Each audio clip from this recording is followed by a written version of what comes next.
Karin, it's so good to be with you. Thank you for spending time with me today. I'm glad to be here. So I want to tap your expertise because you are an amazing mom and an amazing professional, and you consciously exited the workforce to raise your two fabulous daughters who are now adults and re-entered, and that was quite a transition. Tell me a little bit about it and what advice you have for other women contemplating that same question. The transition was significant in both directions.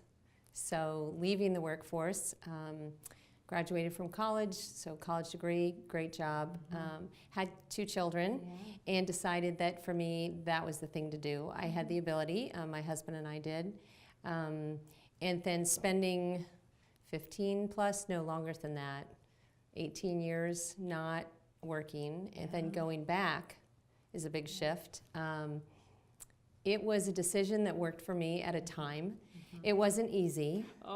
I'm not even sure I remember all the steps that went into making that decision. It just evolved. It just happened. So I don't think there's any recipe, one recipe for any one woman. It's unique. Everyone's situation is unique. And it works for some people and it doesn't work for others, but what they choose works for them. And so it's a very personal decision. Would it work for my daughters? I have no idea. I'm not sure if they'd want to do that, what their circumstances will be. But for me, it was a good decision. I don't regret it. It was a little hard. It was hard at 2 o'clock in the afternoon being in the grocery store line thinking, what am I doing? Or all the things you do, raising children in a household that sometimes didn't feel super rewarding at the moment. But there were so many other benefits that we reaped from the decision. Financially, it was hard. There were times it was a struggle. That's very real. But it was an investment for us that we chose to make. So the decision to leave work and stay home and raise my kids was difficult. It wasn't even clear to me or my husband that it was a good decision at the time. So it's a leap of faith.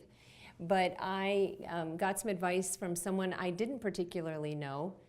I wasn't even sure if I respected her, quite frankly, didn't know much about her. And she looked at me and probably assessed that I was pretty new parent. And she said, just follow your gut instinct always, because it's not wrong. It's the correct thing to do. And we remembered that the entire time raising our kids, because there are so many of those twists and turns that happen with raising children, and only you know what's right for you. So it's really all about? It's about trust your gut, and your gut instinct is valid, and that's what women need to realize. Sometimes for women, we aren't validated on our gut instincts, but it's a valid instinct, and trust your gut.